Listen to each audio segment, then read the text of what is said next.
Hello नमस्कार, स्वागत है आप सभी लोगों का ओनली आईएएस फाउंडेशन चैनल पर। मैं हूं मोहम्मद आसिम और दोस्तों आज हम लोग अपनी आर.एस. शर्मा की किताब का अगला चैप्टर पढ़ने जा रहे हैं जो कि डील कर रहा है advent of the Aryans and the age of Rig वेदा।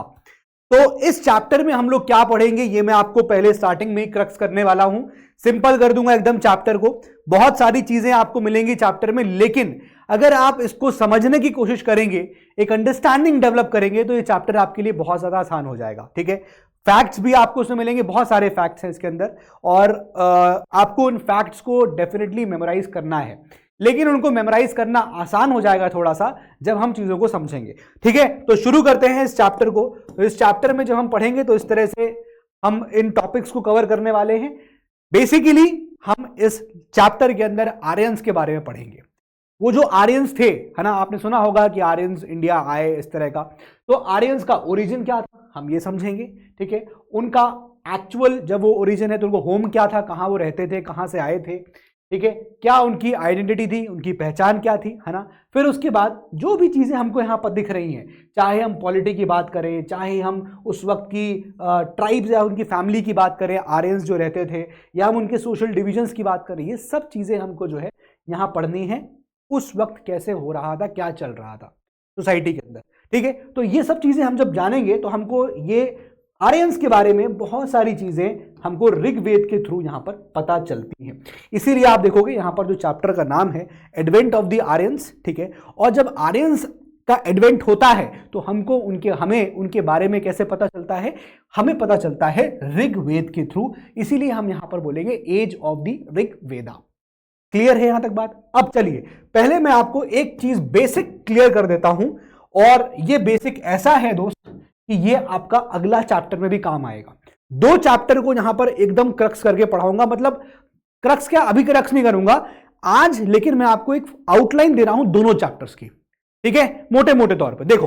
अब हम लोग जो पढ़ने जा रहे हैं हड़प्पन सिविलाइजेशन के बाद जो अगला पीरियड आता है एंशिएंट हिस्ट्री के अंदर, वो आता है वैदिक पीरियड।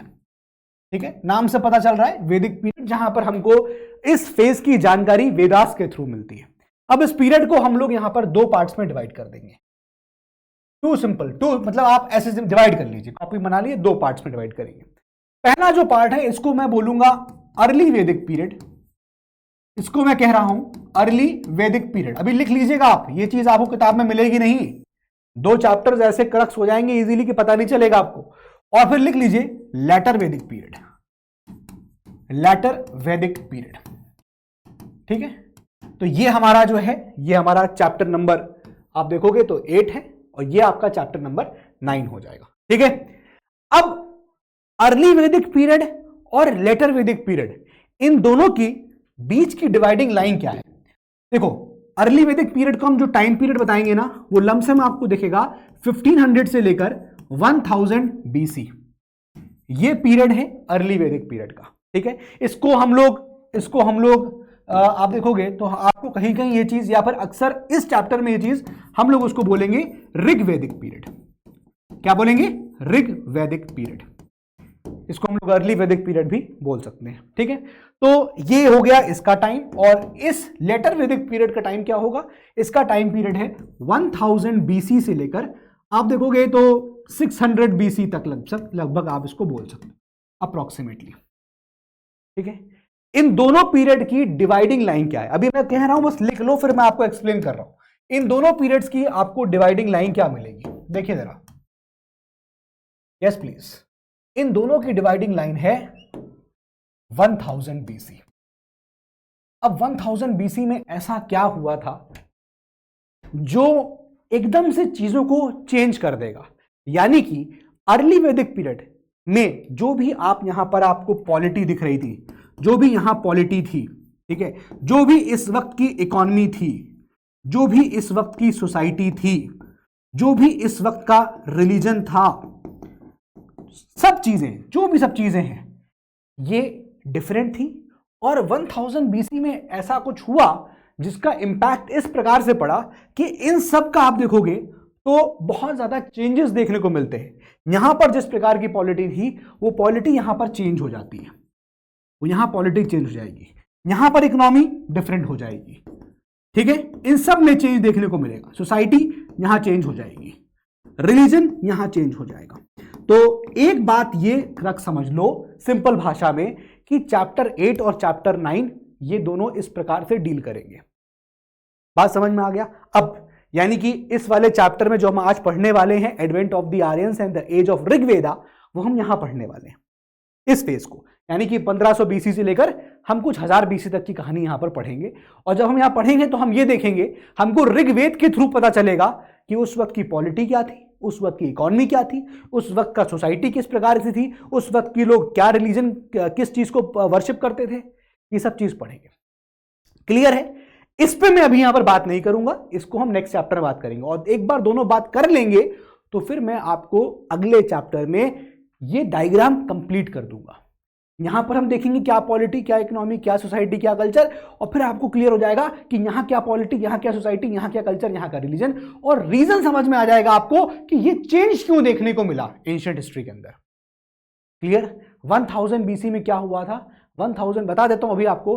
1000 बीसी में होती है आयरन की डिस्कवरी, और आयरन की डिस्कवरी से, अच्छा ये आपको पता ही होगा ना भाई, इससे पहले हड़प्पा में क्या देख रहे थे हम लोग? Bronze age, copper, Chalcolithic culture पढ़ चुके हैं, copper stone copper stone age पढ़ा, फिर स्टोन कॉपर एज पढ़ा हमको, फिर हमने कॉपर एज देखा, ब्रॉन्ज एज देखा, हड़प्पा वाला पार्ट को देखा हमने।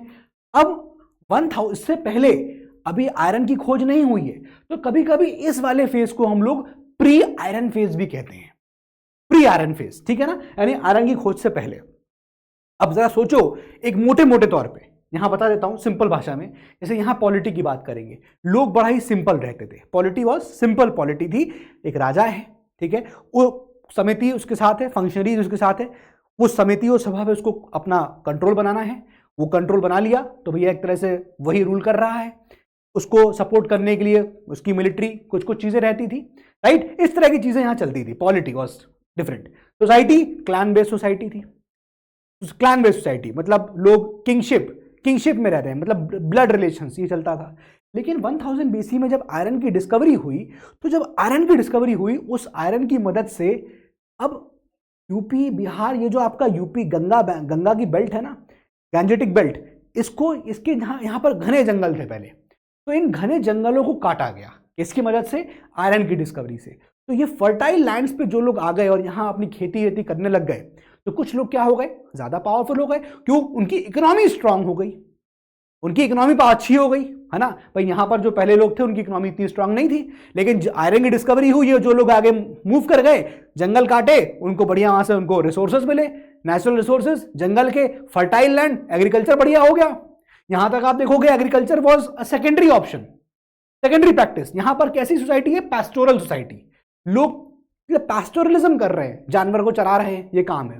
लेकिन 1000 बीसी में जब यहां पर आयरन की डिस्कवरी होगी, तो आप इधर देखोगे तो सोसाइटी में अलग तरह के काम हो रहे हैं। क्यों? क्योंकि आयरन खोज हो गई, जंगल काट दिए गए, फर्टाइल लैंड है, खेती हो रही है, एग्रीकल्चर डोमिनेट करेगा यहां पर।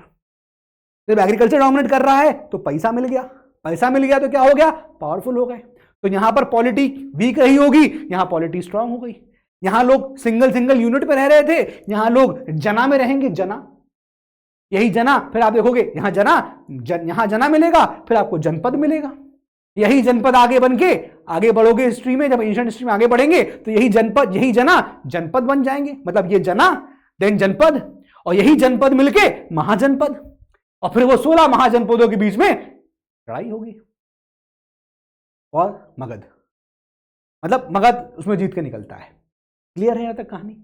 बात समझ में आ गई ना? आउटलाइन मैंने आपको यहां पर किया है। तो आज के इस चैप्टर में, जैसा कि इसका नाम आपको साफ साफ बता रहा है, एडवेंट ऑफ द आर्यंस, ये आर्यंस जब आते हैं तो हमको इन आर्यंस के बारे में क्या पता है? पहली चीज तो ये, हम उन चीजों के बारे में देखेंगे। और जब ये आर्यंस इंडिया आते हैं तो हमें इंडिया में जब ये आर्यंस आए तो हमें आर्यंस के बारे में कैसे पता चला? ऋग्वेद के थ्रू, ठीक है ना। और यही पीरियड को हम लोग क्या बोल रहे हैं? वैदिक, ऋग्वेदिक पीरियड। यहां तक कहानी क्लियर हो गई? सिंपल है, आई थिंक यहां पर कोई भी दिक्कत किसी को नहीं आ रही होगी। इतना क्रक्स करने के बाद मेरे ख्याल से अब कोई गुंजाइश ही नहीं है कि किसी को यह समझ में ना आए कि चैप्टर नंबर 8 क्या है और चैप्टर नंबर 9 क्या है। आज ही इसी क्लास के अंदर चैप्टर नंबर 9 भी मैंने आपको ब्रीफ कर दिया कि क्या पढ़ने वाले हैं। सिंपली चैप्टर नंबर 9 में कुछ नहीं पढ़ना है, हम बस ये देखेंगे कि क्या क्या चेंजेस हुए जो पहले ऋग्वेदिक पीरियड में थे और यहां पर आप देखोगे जैसे जादू टोना यहां नहीं मिलेगा लेकिन यहां मिलेगा, ठीक है ना। मैजिक थिंग्स यहां आ जाएंगी लेकिन यहां नहीं। क्यों ऐसा था वो हम समझेंगे बाद में, नेक्स्ट चैप्टर जब पढ़ोगे तब क्लियर हो जाएगा, ठीक है। अभी हम आगे बढ़ते हैं। अब देखो दोस्तों, सबसे पहले हम जब बात करेंगे इसके ओरिजिन की, है ना, इन आर्यंस के ओरिजिन की बात करें तो एक्चुअली ये कहना बड़ा ही मुश्किल काम है कि ये आर्यंस जो थे, सुनना हमारी बात को ध्यान से, ये कहना बड़ा ही मुश्किल काम है कि ये जो आर्यंस थे वो किसी एक रेस को बिलोंग करते होंगे। ये कहना बड़ा ही मुश्किल टास्क है, लेकिन फिर भी हम उनके बीच में जो डिफरेंशिएशन करते हैं वो हम उनकी लैंग्वेजेस के थ्रू कर सकते हैं, ठीक है। अब ये जो आर्यंस थे ये आप देखोगे तो ये इंडो यूरोपियन लैंग्वेजेस को बोला करते थे, ठीक है ना, इंडो यूरोपियन लैंग्वेजेस। अब देखो वर्ड क्या है समझना है, इंडो यूरोपियन। अब आपको जो भी चीजें आर्यंस के बारे में पता चलेंगे ऋग्वेदिक पीरियड के थ्रू। अभी मैं बात कर रहा हूं उनके ओरिजिन की, तो मैं कह रहा हूं कि ये भाषा कौन सी बोल रहे थे, इंडो यूरोपियंस, यानी कि वो भाषा जो यूरोप, ईरान, इन सब के एरियाज में, other parts of the world में यहां पर बोली जा रही थी, ठीक है ना। लेकिन ओरिजिनली अगर आप देखोगे तो ये माना जाता है कि ये कहां से आए थे, आर्यंस जो आए थे कहां से आए थे, they came from the steppes of Russia और सेंट्रल एशिया। ये पॉइंट एकदम क्रक्स में याद कर लो, कहां से आए थे ये आपको यहां पर मेंशन किया है, क्लियर है। लैंग्वेज जो है एक ऐसा फीचर था इनका, मतलब जिससे आप डिफरेंशिएट कर सकते हो। Language always plays a important role ना। आप जो भाषा बोल रहे हो उससे आपका ये आइडेंटिफिकेशन हो सकता है कि आप कहां से हो। So language is the key feature of Aryan culture, और आर्यन कल्चर के बारे में जानना है तो लैंग्वेज एक बहुत इंपॉर्टेंट फीचर था, क्योंकि इंडो यूरोपियन बोल रहे हैं वो, इंडो यूरोपियन लैंग्वेजेस, और उसी लैंग्वेजेस के आपको स्पेसिमेंस या उसके टेक्स्ट आपको जगह जगह पे मिलेंगे, तो आप समझ पाओगे अच्छा ये लोग यहां से आए, यहां से आए। क्लियर है यहां तक बात, ठीक है। They spoke Indo Aryans as I told you, Indo Aryan language which is currently in changed form across the world. तो आज आप देखोगे ये जो लैंग्वेज बोला करते थे आर्यंस, ठीक है, ये लैंग्वेज आज के टाइम पे आप देखोगे तो यूरोप, ईरान, इन सब जगह बोली जा रही है, लेकिन वो फॉर्म चेंज हो गया है। बट अगर आप उसको बैक लिंकेज करोगे, उसके आप धागे को जोड़ने की कोशिश करोगे, उन डॉट्स को जोड़ने की कोशिश करोगे कि लैंग्वेज पहले कैसे थी, तो आपको समझ में आएगा कि ये आर्यंस बोला करते थे इंडो यूरोपियन लैंग्वेजेस। बात समझ में आ गई। तो इसीलिए यहां पर ये डिटरमाइन करना बड़ा ही मुश्किल टास्क हो जाता है कि ये इनकी रेस क्या थी, ठीक है ना। तो ये लिखा है it is difficult to determine their race. I hope the point is very crystal clear, ठीक है। नाउ अब होम हमने देखा, ओरिजिन का देख लिया हमने, कहां से ओरिजिनेट किए, हमने होम समझ लिया उनका। अब आइडेंटिटी, अब देखो यार ये जो आर्यंस है ना, जब ये लैंग्वेज बोल रहे हैं तो अपने लैंग्वेज में कोई जानवर को जिस नाम से एक जगह बोला जा रहा है, फॉर एग्जाम्पल कहीं और गए तो वहां भी आपको सिमिलर मीनिंग से ही वो जानवर बोला जा रहा है। उसका मतलब क्या है, अगर मान लो कोई डॉग है, कोई गोट है, ठीक है, कोई हॉर्स है, उसको एक जगह पर्टिकुलर जगह एक नाम से उसे बोला जा रहा है, तो दूसरी जगह भी सिमिलर नेम से आपको देखने को मिला। सेम गोज विद प्लांट्स, ठीक है। तो वही लिखा हुआ है कि the similarity in language across the world for terms like, जैसे कि फॉर एग्जांपल गोट हो गया, डॉग्स हो गया, हॉर्सेस हो गया, पाइन हो गया, मैपल हो गया, फ्रूट्स, वेजिटेशन की बात कर रहे हैं, तो in simple terms it indicates the commonality of language in naming flora and fauna in the Eurasian region. तो एक बात समझ में आ गई कि कुछ कॉमन चीजें तो हैं। अगर यहां पर भी हम गोट को एक पर्टिकुलर नाम से बोल रहे हैं तो लगभग सिमिलर मीनिंग वाले वर्ड से, सिमिलर वर्ड के आसपास हम गोट को कहीं और भी कुछ बोल रहे हैं, मतलब किसी और रीजन में भी वहां पर भी सेम बोल रहे हैं। तो एक चीज कॉमन निकल के आती है, ये चीज यहां पर लिखा है, जब इन लोगों ने, इन आर्यंस ने इन फ्लोरा और फौना को बोला। अब जैसे मैं यहां डॉग बोल रहा हूं तो कहीं और भी डॉग बोला जा रहा है, एग्जाम्पल ले रहा हूं, लेकिन एक क्यूरियस चीज ये है कि ये आर्यंस इतने सारे माउंटेन्स को ये क्रॉस करते हैं, माउंटेन्स है कि नहीं, माउंटेन्स, लेकिन आप देखो कि इन माउंटेन्स के you will find different names. यहां पर आपको डिफरेंशिएशन देखने को मिलता है कि नहीं। वही चीज यहां पर लिखी है, the Aryans were acquainted with the rivers and forest. एक बात तो ये क्लियर होती है कि उनको नदियां और उनके जंगलों के बारे में, उनको वेजिटेशन, फ्लोरा, फौना है ना, इन सब के बारे में पता है। और यही लिखा है कि कॉमन वर्ड्स फॉर माउंटेन, अब ये मैंने आपको जो माउंटेन वाला पॉइंट बताया बोले मेंशन है यहां पर, common words for mountain exist only in few Aryan languages. कुछ ही ऐसी आर्यन लैंग्वेजेस हैं जहां पर कॉमन वर्ड्स आपको माउंटेन्स के लिए मिलते हैं, ठीक है। Although Aryans crossed many hills, कई सारे हिल्स को उन्होंने क्रॉस किया, ठीक है। देखो common words for mountain exist, कुछ ही, मतलब ऐसा नहीं है कि अलग अलग नाम, जैसे मैंने आप बोला अलग अलग नाम, मतलब माउंटेन्स उन्होंने बहुत सारे क्रॉस किए, लेकिन कुछ ऐसे फ्यू आपको आर्यन लैंग्वेजेस देखने को मिलेंगी जहां पर you will find common names. Common names आपको अभी भी इन माउंटेन्स के देखने को मिलेंगे। क्लियर है? Now Aryans practise a pastoral life seconded by agriculture. अब ये मैंने आपको बताया। अगर मैं बात करूं उसके इकोनॉमी की, अगर मैं बात करूं इकोनॉमी की कि वहां की इकोनॉमी कैसी थी, तो एक बात क्लियर हो रही है कि ऋग्वेदिक पीरियड के अंदर जो इकोनॉमी है वो कैसी है? पास्टोरल। पास्टोरल इकोनॉमी मतलब लोग जो है वो चराई कर रहे हैं। यानी चलो एक काम करते हैं, इस वाले डायग्राम को फिलअप कर लेते हैं। वैसे यहां कोई पूछेगा इकोनॉमी क्या थी, तो क्लियर हो गया कि इकोनॉमी वॉज पास्टोरल। बात समझ में आ गया? सिंपल, ठीक है ना। लेकिन अभी क्या होगा, मैंने बताया आपको कि यहां पर अभी आयरन की डिस्कवरी हो जाएगी 1000 बीसी में, तो खेती बढ़ जाएगी। तो इकोनॉमी वॉज नॉट पास्टोरल, नहीं हो जाएगी, वो एग्रीकल्चर बेस्ड हो जाएगी, है कि नहीं। तो आपको यहां पर दिखेगा कि इकोनॉमी चेंज हो गई। क्लियर है? बात समझ में आ गया? तो अभी यहां पर ये लिखा हुआ है कि भाई जो आर्यंस थे वो पास्टोरलिज्म को प्रैक्टिस करते थे, जानवर की चराई, और एग्रीकल्चर जो था वो उनकी सेकेंडरी ऑप्शन होता था, सेकेंडरी प्रैक्टिस करते थे। एनिमल्स की बात करेंगे तो हॉर्सेस एक बहुत ही इंपॉर्टेंट रोल प्ले करते हैं। इनफैक्ट आप देखोगे डोमेस्टिकेशन जो हॉर्सेस का स्टार्ट होता है वो आपको 6th सेंचुरी बीसी में ब्लैक सी और यूरल माउंटेन्स के आसपास देखने को मिलता है। अब ये कैसे कह सकते हैं कि डोमेस्टिकेशन, क्योंकि देखो हॉर्सेस के बारे में कैसे कह सकते हैं, क्योंकि आप देखोगे 60,000 बोन्स, दोस्तों 60,000 बोन्स जो हैं वो हमें मिलती हैं, देखने को मिलती हैं अराउंड 3000 बीसी के आसपास। हम प्री आयरन फेज में ना, प्री आयरन जो आयरन मिला उससे प्री फेज में, ठीक है। ये देखो यहां पर इस पॉइंट को मेंशन भी किया गया, 60,000 हॉर्सेस बोन्स जो हैं वो हमको मिली हैं यूरल रीजन में 3000 बीसी, ठीक है। अब ये जो घोड़े थे ये मूव करते थे, इनका स्विफ्ट मूवमेंट होता था, एंड दैट इज वाई आप देखोगे कि टुवर्ड्स वेस्ट सड़कें यहां पर बन गई और उनका मूवमेंट जो है शुरू होता है। Its swiftness allowed to make inroads into the West Asia. Clear है?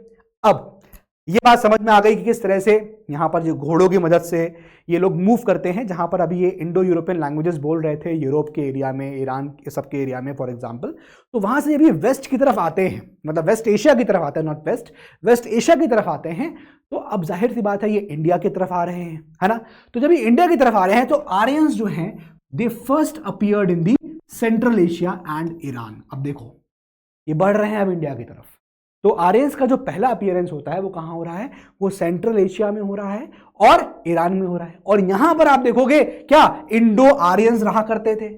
Indo Aryans lived here for the longest time before Aryans. Aryans के इधर आने से पहले आर्यन का पहला अपीयरेंस सेंट्रल एशिया और ईरान में होता है, फर्स्ट अपीयरेंस आते हैं आर्यंस का, लेकिन उनसे पहले, आर्यन से पहले आप देखोगे कि Indo Aryans lived here for the longest time before Aryans. Aryans के आने से पहले यहां पर इंडो आर्यंस यहां पर बहुत लंबे समय से इस जगह पे ऑलरेडी रह रहे थे।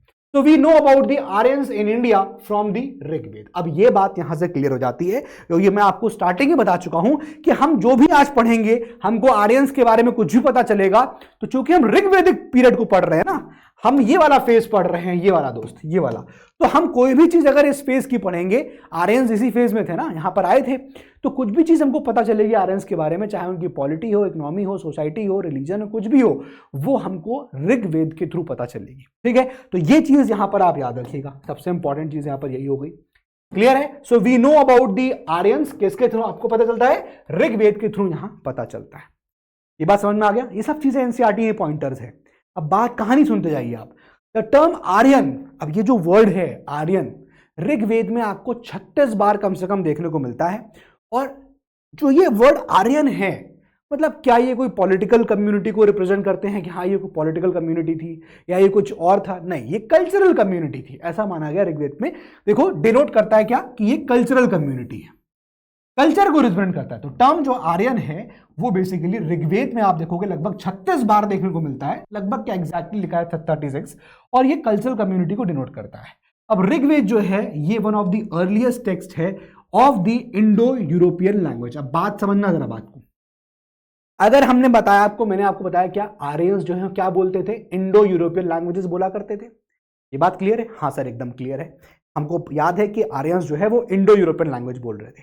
अब ऋग्वेद जो है वो वन ऑफ द अर्लीस्ट ऐसी टेक्स्ट है, ऐसा टेक्स्ट है जो इंडो यूरोपियन लैंग्वेज में है।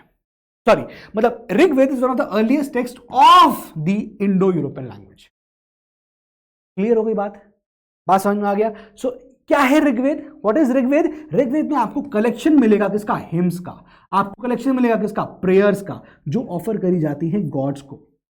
तो बेसिकली ऋग्वेद के अंदर, ऋग्वेद बेसिकली आप देखोगे तो ये ऐसा अर्लीस्ट टेक्स्ट है, ऐसा टेक्स्ट है, ऐसा ये इसमें आपको राइटिंग्स मिलेंगी जो इंडो यूरोपियन लैंग्वेजेस की, ठीक है, of the Indo European languages. और ये क्या है बेसिकली? ये एक तरह का हिम्स है।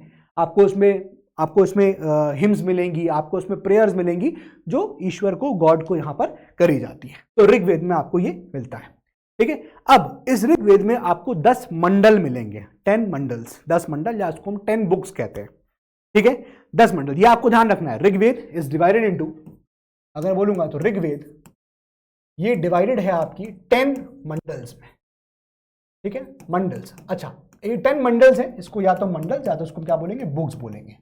अब इसमें आप देखोगे तो जो बुक 10 बुक हैं, अब इसमें आप देखोगे तो 2 से लेकर 9 तक ये पुरानी बुक्स हैं, ठीक है। जो ओल्ड है वो मानी जाती है 2 to 9, और जो न्यू बुक्स हैं वो मानी जाती हैं 1 and 10। ये आपकी लेटेस्ट बुक्स या लेटेस्ट मंडल यहां पर मानी जाती है। क्लियर है? यही पॉइंट लिखा है, इट कंसिस्ट ऑफ 10 बुक्स। ये पॉइंट, दोनों पॉइंट क्लियर हो गया। Now the book shares a lot of similarities with Avesta. अब सुनो जरा, अविस्टा क्या है? अविस्टा, जैसे आपको ऋग्वेद देखी, ऋग्वेद के बारे में आपको जान रहे हैं, वैसे ही अविस्टा क्या है? Avesta basically it is the oldest text in Iranian language. बात समझ आ रही है? जैसे आपको ऋग्वेद मिलता है, it is one of the earliest text in Indo European language, right? वैसे ही अब ये जो अविस्टा है ये ओल्डेस्ट टेक्स्ट है ईरानियन लैंग्वेज में। और एनसीईआरटी ये कह रहा है कि बहुत सारी सिमिलैरिटी हमको उस ऋग्वेदिक टेक्स्ट में और इस, मतलब जो कि इंडो आर्यन लैंग्वेज टेक्स्ट में था, और ये जो ईरानियन लैंग्वेज, इसमें बहुत सारी सिमिलैरिटी देखने को मिलती है। तो क्या शो कर रहा है? समझ रहे हो? भाई पहले आर्यंस वहां से वहां आए, है ना, और वो आके सेंट्रल एशिया और ईरान के एरिया में आए, है ना, और पहले कहाँ थे? जहां पर यूरोप के साइड में, जहां पर वो आपको इंडो यूरोपियन लैंग्वेजेस बोलते थे, यहाँ पर आपका देखोगे तो इंडो ईरानियन लैंग्वेज बोली जा रही है। वही बोल रहे हैं यहाँ पर, द बुक यानी Rigveda shares a lot of similarities with Avesta. And Avesta क्या है? ये आपकी ईरानियन लैंग्वेज, ओल्डेस्ट आपको टेक्स्ट मिलेगा। Avesta is the oldest text in Indian language. अब ये अविस्टा आपको याद रखना है, ये फैक्ट्स हैं, ये वर्ड्स आएंगे, इसको याद रखना है। लेकिन इंटरेस्टिंग कितना ये देखो, both text use the same names for many gods and even for social classes. आपको देखिएगा दोनों ही टेक्स्ट, चाहे वो ऋग्वेदिक टेक्स्ट हो इंडो यूरोपियन लैंग्वेज वाला, या फिर वो ईरानियन टेक्स्ट हो, यहां पर आप अविस्टा हो, सॉरी, दोनों ही आपको देखने को मिलेगा कि इसमें गॉड्स को लेकर बहुत सिमिलर वर्ड यूज किए गए, है ना। तो चाहे वो ऋग्वेदिक हो, ऋग्वेदा हो, या फिर वो अविस्टा हो, ठीक है ना, ये दोनों में आप देखोगे कि बहुत सारे सिमिलर वर्ड जैसे यूज किए गए जो गॉड को यहां पर रिप्रेजेंट करते हैं। क्लियर? आगे आइए। Earliest specimen of Indo European language. अब स्पेसिमेन का मतलब क्या होता है आसान भाषा में? मैं बोलूं कोई स्पेसिमेन मतलब अर्लीस्ट एग्जाम्पल्स कह सकते हैं, अर्लीस्ट एग्जाम्पल, या फिर जिसको बोलते हैं ना एक एग्जाम्पल है या नमूना, या एक आप एक उदाहरण की तरह। तो अर्लीस्ट जो हमको स्पेसिमेन मिलता है किसका? इंडो यूरोपियन लैंग्वेज का, वो लैंग्वेज जो आर्यंस बोल रहे थे।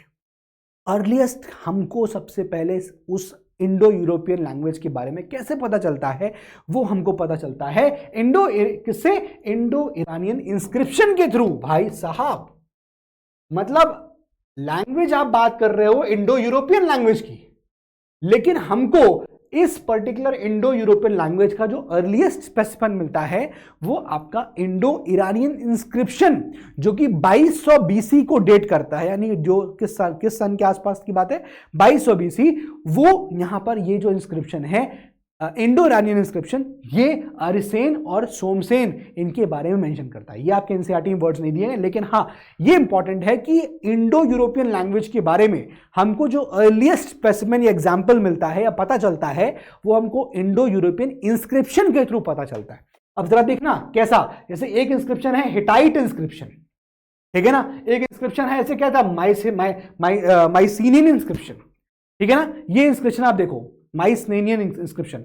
फिर आपको एक मिलेगा जैसे फॉर एग्जांपल कैसाइट, फिर मिलेगा आपको मिटानी इंस्क्रिप्शन। ये सारे इंस्क्रिप्शंस हैं जो हमको एग्जाम्पल आपको बताते हैं, स्पेसिमेंस देते हैं about the Indo European. As you can read here, Hittite inscription इस पर्टिकुलर डेट का एंड माइसीनियन इंस्क्रिप्शन थोड़ा सा शाइन कर रहा है। हाँ, Mycenaean inscription suggest western presence, western branch presence. तो बेसिकली यहां पर आपको ये समझना है कि हाँ हमको जो अर्लियर स्पेसिफिन मिले हैं वो हमको मिले हैं किसका, वो हमको मिला है इंडो ईरानियन इंस्क्रिप्शन जो डेट कर रहा है 2200 बीसी के आसपास, है ना। हमको पता चलता है हिटाइट इंस्क्रिप्शन के थ्रू, हमको पता चलता है कैसाइट। ना ये आपकी वेस्टर्न ब्रांच हो गई, यानी ब्रांचेस छोड़ दो, आपको समझना है कि हाँ कौन कौन से इंस्क्रिप्शन है। हिटाइट इंस्क्रिप्शन हो गया, मिटानी इंस्क्रिप्शन हो गया, ठीक है ना ये। और इंपॉर्टेंटली यहां देखोगे कि कुछ रशिया के लिंग्विस्टिक्स हैं, वो ये प्रपोज करते हैं क्या कि south Caucasus as original home. अब ये एक आउट ऑफ मतलब ये आपको लाइन एनसीईआरटी में नहीं मिलेगी, लेकिन ये एक प्रपोजल है साउथ रशिया के जो यहाँ लिंग्विस्टिक थे कि जो यहाँ पर आप देखोगे ओरिजिनल होम जो है वो क्या था उनका, साउथ कैकस था, south कैकसस। Now, no evidence of early horse domestication or Indo-European culture in Eastern Anatolia in 6th and 15th millennium BC। तो अब बेसिकली ये बताया गया कोई एविडेंस हमको यहाँ पर हॉर्स का नहीं मिलता है, कब तक, टिल डोमेस्टिकेशन ऑफ हॉर्स और इंडो यूरोपियन कल्चर, कहाँ तक, 5th BC, कहाँ, एंटोलिया। क्या बोलते हैं इसको आज के टाइम में बताइएगा, क्लियर, कमेंट बॉक्स में बताइएगा। तो यहाँ पर इस वाले स्लाइड में आपको ज्यादा परेशान नहीं होना है, आपको जो इस वाले स्लाइड में याद रखना है वो क्या कि भैया जो हमको अर्लियर स्पेसिफिन मिलता है वो मिलता है हमको इंडो ईरानियन इंस्क्रिप्शन के थ्रू, वो हमको मिलता है इंडो ईरानियन इंस्क्रिप्शन के थ्रू, ठीक है ना, इंस्क्रिप्शन। और ये जो इंस्क्रिप्शन है वो आपका 2200 बीसी के आसपास का इंस्क्रिप्शन है। इसके अलावा हमको जो पता चलता है वो पता चलता है किसके थ्रू, वो हमको पता चलता है as you can read Kassite inscription, Kassite inscription. और हमको कैसे पता चलता है, हमको पता चलता है हिटाइट इंस्क्रिप्शन, ठीक है। इनके थ्रू हमको यहां पर इन इंडो यूरोपियन लैंग्वेजेस के बारे में यहां पर पता चलता है, क्लियर। आगे देखिए, now dispersal of the Indo Aryans. अब डिस्पर्सल का मतलब क्या है, डिस्पर्सल मतलब डिस्पर्स है ना, स्कूल में कहते हैं डिस्पर्स करो, मतलब जाओ फैलो। तो डिस्पर्सल कैसे हुआ, फैले कैसे ये लोग, तो वो यहां दिखा रहा है किस प्रकार से ये इधर एंटोलिया, बाल्कन्स, यूरोप के इधर, सेंट्रल एशिया, ईरान, इंडिया की तरफ कैसे यहां पर ये डिस्पर्स हुआ, ये बात है। तो बेसिकली आप देखोगे तो आर्यंस जो है वो इंडिया कब पहुंचते हैं, date India, Aryans appeared in India earlier than 1500 BC, ठीक है ना, इन अर्लियर देन 1500 बीसी। यही मैंने आपको बताया। ऋग्वेदिक पीरियड जो मैंने आपको यहां पर कोट किया, जो ऋग्वेदिक पीरियड है उसका पीरियड क्या बताया, 1500 से लेकर 1000 बीसी। और आर्यंस जो इंडिया के अंदर आ रहे हैं वो 1500 बीसी में आ रहे हैं। तो हमको इंडिया के अंदर आर्यंस के बारे में कुछ भी पता चलेगा तो वो ऋग्वेद के थ्रू पता चलेगा, और इसी को हम लोग वैदिक पीरियड भी, ऋग्वेदिक पीरियड भी कहते हैं, ठीक है ना। और इसी को हम लोग बोलते हैं कि हमको आर्यंस के बारे में यहां से पता चलता है। क्लियर है ये बात, ठीक है ना। आई थिंक ये एकदम सब कनेक्ट यहां पर सब लोग कर पा रहे होंगे, क्लियर है। देखिए तो अब वही सब बातें यहां पर आपको देखने को मिल रही हैं और कुछ यहां अलग नहीं मिलेगा। देखिए Aryans appeared in India as early as 1500 BC। और आर्यंस आप देखोगे कैसे वेपन्स ये यूज कर रहे हैं, मैनी वेपन्स लाइक आप देखोगे एक्सेस, ब्रॉन्ज, डर्क्स, स्वार्ड्स, ये सब चीजें डिस्कवर की गई, इन सब चीजों को डिस्कवर किया। अब देखो सब हम बता रहे ना क्या क्या होता था उस सोसाइटी में, ये पता चल रहा है हम लोग को। हॉर्सेस जो है बहुत इंपॉर्टेंट रोल प्ले करते थे as a major trace of evidence horses का। हॉर्सेस सैक्रिफाइस एक बहुत बड़ा फीचर हुआ करता था। हॉर्सेस सैक्रिफाइस एक ऐसा फीचर था उस वक्त होता था सोसाइटी के अंदर था कि घोड़ों का वो करना, सैक्रिफाइस करना, ठीक है ना। तो ये चीज यहां पर मेंशन करी गई है। अब इसको लेकर मैं आपको ना बताता हूं कि यहां लिखा हुआ है कि archaeological evidences of horse and horse sacrifice have been found in southern Tajikistan and central Asia and in the neighbouring Swat valley in Pakistan, ठीक है ना। बात समझ में आ गई। तो ये चीज यहां पर बताई गई कि क्या क्या चीजें यहां पर जब ये आर्यन स्प्रेड हुए तो हमें क्या क्या यहां पर मिलता है। तो हमको इनके वेपन्स के बारे में पता चला। भाई जाहिर सी बात है, लोग हैं तो कुछ वेपन्स भी होंगे, अभी तक होते ही थे ना। से पहले तो हमने देखा है कि वेपन्स क्या इस्तेमाल करते थे, क्या टूल इस्तेमाल करते थे, तो यहाँ पर भी इस्तेमाल कर रहे हैं ये लोग, ठीक है ना। तो वो हमने देखा यहाँ पर क्या है। अब देखो, अब क्या जोग्राफिकल एक्सटेंट था जब ये आर्यन स्प्रेड होते हैं, तो 1000 BC के आसपास क्या क्या जोग्राफिकल एक्सटेंट था वो लिखा हुआ है। तो आप यहाँ पर उसको ऐसे याद कर सकते हो। भाई सीधी बात है, ईस्टर्न अफगानिस्तान हो गया, ठीक है, और आगे आ जाओ इंडिया की तरफ तो NWF north west frontier province हो गया, देन और आगे आ जाओ तो पंजाब हो गया, देन वेस्टर्न यूपी तक आपको यहां पर ये मिलेगा। क्लियर है। अब बहुत सारी रिवर्स हैं जिसका वर्णन ऋग्वेद में किया गया है। जैसे फॉर एग्जांपल आप देखोगे अफगानिस्तान की एक नदी, इसका नाम है खूबा, ठीक है ना, Kubha, and Indus and the branches are mentioned in the Rigveda.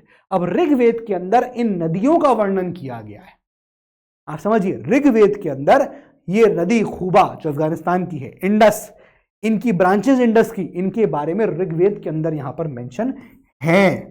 तो भाई जाहिर सी बात है, जब यहां पर लोग आके बसेंगे इंडस के अराउंड, ये सब चीजें, तो जो भी है यहां पर सारी इंफॉर्मेशन हमको ऋग्वेद के थ्रू मिल जाएगी।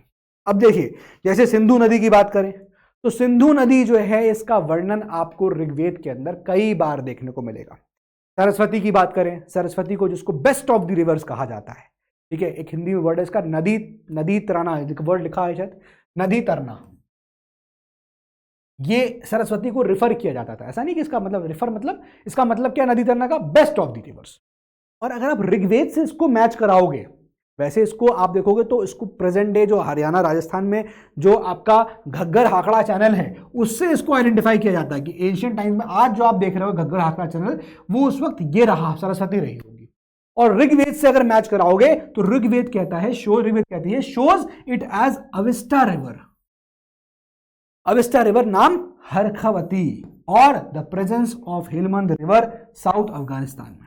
तो बेसिकली ये बताने की कोशिश करी जा रही है कि ऋग्वेद या आर्यंस के बारे में जब एडवेंट होता है तो हमें उन सब चीजों के बारे में पता चलता है ऋग्वेद के through. The whole region of Aryan settlement in the subcontinent is called the land of the 7 rivers. Important, ये सब फैक्ट हैं जो आपको याद रखने हैं। सिंधु रिवर है, उसका रिपीटेडली वर्जन ऋग्वेद में मिलता है कि नहीं मिलता है, ये बात समझनी है आपको। सरस्वती रिवर को किस नाम से यहाँ क्या रेफर कर रहे हैं, तो नदी तरना हो गया, है ना। लेकिन आप देखोगे ऋग्वेद के अंदर तो उसको यहाँ पर एक अवेस्टर्न रिवर, इसका नाम क्या, हरखवती, ये इस नाम से बोला जा रहा है। क्लियर है। इस तरह की यहाँ पर चीजें जो है दी गई हैं, और ये इंपॉर्टेंट है कि लैंड ऑफ द 7 रिवर्स कहा जाता था वहां जहां पर ये लोग सेटल हुए। अब हड़प्पा, ये जो आर्यंस जो हैं ये इंडिया आते हैं कई सारे वेव्स में, मतलब ऐसा नहीं कि एक बार में, कई सारी सेवरल वेव्स थी, आए आर्यंस आए, फिर उसके बाद कुछ टाइम नहीं आए, फिर वेव आई, आर्यंस फिर आए। तो इस तरह से आर्यंस जब इंडिया आए तो वो सेवरल वेव्स में आते हैं, ठीक है। अर्लीस्ट वेव जो हमको मिलती है, यानी पहली बार जब आर्यंस इंडिया में दिखते हैं वो 1500 BC, बार बार मैं आपको डेट बता रहा हूँ, 1500 BC के आसपास। अब ये जो आर्यंस थे, इनका जो जब ये आए, ऑफ कोर्स तो यहाँ पर भी कुछ लोग थे पहले से, ठीक है, तो इनका कॉन्फ्लिक्ट आप देखोगे यहाँ पर रहने वाले इंडिजिनस हैबिटेंट्स दासा एंड दास्यूज, इनसे हुआ, ठीक है, इनसे यहाँ पर आप देखोगे तो इनका कॉन्फ्लिक्ट यहाँ पर हुआ। तो it came in conflict with Dasas and Dasyus who were the indigenous inhabitants जो यहाँ पर थे। दासास, अच्छा एक बात और, again the disclaimer is again on, ये सब व्यूज जो हैं वो RS शर्मा के हैं, ये मेरे व्यूज नहीं है, ठीक है ना, ठीक है। Dasas are also mentioned in ancient Iranian literature. तो देखो इंपॉर्टेंस यहां से बन जाती है कि आपको लगेगा यार ये सिर्फ क्या है, इसमें दिया हुआ है, कहां से बोल रहा हो कि ऐसा है कि यहां पहले लोग रहते थे। जो आपका एंशिएंट ईरानियन लिटरेचर है, उस ईरान लिटरेचर में आप पढ़ोगे तो वहां पर ये नाम लिया जाता है। समझ रहे हो आप बात को। तो कभी ये कहना कि भाई ये तो गलत है, तो यहां पर एविडेंसेस जो हैं कुछ हमारे नहीं है, ईरानियन लिटरेचर के थ्रू भी एविडेंसेस यहां पर मिलते हैं कि ये नाम जो है दासाज, ये आपको मिलता है। क्लियर है। अब Rigveda mentions defeat of Sambara by a chief called Divodas from the Bharata clan. अब देखो यार, मैंने आपको पढ़ाया था स्टार्टिंग में तो भरत क्लैन के बारे में बताया था। भरत क्लैन था, एक ट्राइब थी जो इंडिया में रहती थी, है ना, यहाँ भारत में रहती थी, और वहीं से ये नाम जो है भारत बन गया, है ना, और इस चीज हम बोलते हैं भारतवर्ष, है ना, यहीं से नाम आता है भारतवर्ष, ठीक है। अब आप देखो ऋग्वेद मेंशन करती है कि एक डिफीट होती है किसकी, संबरा की, किसके द्वारा, एक चीफ के द्वारा, और चीफ का नाम क्या है, चीफ कॉल्ड दिवोदास। अब Rigveda mentions the defeat of Sambara by a chief called Divodas. अब इसमें भी देखो आप, दिवोदास में भी आपको दिवो में दास दिख रहा है, अभी जो दासाज मैंने बताया ना, जो लोकल इंडिजिनस इनहैबिटेंट्स थे, दासाज एंड दासियूज, तो इसके नाम में भी दिवोदासा में भी देखो आप, तो आपको दास देखने को, यहाँ दासा देखने को मिल रहा है। तो dasa word can be seen in Divodasa. The Aryan chief who overpowered them was called, अब जिस आर्यन चीफ ने इनको ओवर पावर किया उसको हम क्या बोलते हैं, त्रासदास्यु। नोट कर लीजिए, त्रसादास्यु, ऐसा नोट करिए, त्रसादास्यु। क्लियर है? तो ऋग्वेद मेंशन कर रहा है कि भैया संबरा का डिफीट हुआ एक चीफ के द्वारा, ठीक है। तो आर्यन चीफ जिसने ओवर पावर किया त्रसादास्यु, क्लियर है। और जिसको किया वो यहां पर नाम आपको दिख रहा है, भारत क्लैन के द्वारा किया गया। और भारत क्लैन या भारत जो ट्राइब थी वहीं से नाम जो है भारतवर्ष जो है वो आता है। क्लियर है? इसके बारे में भी आपको आगे भी मिलेगा। The Aryan chief was soft towards Dasas. अब आर्यन चीफ जो थे वो दासास के लिए बड़े सॉफ्ट थे, लेकिन हॉस्टाइल काफी थे, यानी कि काफी एनिमिटी रहती थी किसके पास, किसके लिए, दास्यूस के लिए। द टर्म दास्युषता और the slaughter of Dasyas is often mentioned in the Rigveda. और कई बार ऋग्वेद में ऐसा वर्णन आता है कि ऐसे बताया ना ये हॉस्टाइल थे, तो कई बार ऋग्वेद ऐसा बोलता है कि भाई ये जो टर्म है ना ये बार बार आपको ऋग्वेद के अंदर मिलता है। इसका मतलब है स्लॉटर ऑफ दी किसका, दास्यास, इनका स्लॉटरिंग करी जाती थी। दास्यूस पॉसिबली वर्शिप दी फाल्लूस। ये फैक्ट्स हैं जो आपको यहां पर थोड़े बहुत याद करने पड़ेंगे। क्लियर? अब देखिए ट्राइबल कॉन्फ्लिक्ट्स। अब जरा यहां पर ना चीजें को बहुत ही आप क्रक्स में समझते जाइएगा। देखो यार, ट्राइबल कॉन्फ्लिक्ट्स समझने वाली बात यह है कि इनको हमें जो है हमें जो आर्यंस जो थे उनके वेपन्स के बारे में बहुत ही कम नॉलेज है। क्यों, क्या वेपन यूज कर रहे थे, limited knowledge about weapons of Indo Aryan adversaries. मतलब in fact not Aryans, in fact Aryans के जो एडवर्सरीज थे, आर्यंस के जो दुश्मन थे यहां पर, वो क्या वेपन यूज कर रहे थे, हमको इसकी नॉलेज यहां पर कम होती है। ये हमें नॉलेज यहां पर कम ज्यादा नहीं है। अब जैसे इंद्र की बात करें, इंद्र जिसको known as Purandar, breaker of forts कहा जाता है, ठीक है ना। तो defeated the enemies of Aryans. तो आप देखोगे इंद्र जिनको यहां पर हम देखेंगे ऋग्वेदिक पीरियड में गॉड वर्शिप किया जाता था, इंद्र, है ना। तो इंद्र जिनको पुरंदर यहां पर बोला जा रहा है, मतलब ब्रेकर ऑफ फोर्ट्स, तो ये जो है आर्यंस की तरफ से यहां पर क्या कर रहे हैं, एक तरह से लड़ रहे हैं। In Rigveda defeated the enemies of Aryans, Aryans के दुश्मनों को हरा दिया Indra. There is uncertainty about specific pre Aryan dwelling units. अब देखो ये बड़ा ही अनसर्टेन पॉइंट है कि भाई आर्यंस के आने से पहले ड्वेलिंग यूनिट्स यानी घर, ड्वेल कहाँ होता था, वो कैसी थी। Some units might have been in north Afghanistan, कुछ नॉर्थ अफगानिस्तान की तरफ भी लोग जाके वहां सेटल होते रहे होंगे। ये चीज यहां पर बोली गई है। Now Indo Aryan success attributed to chariots drawn by horses.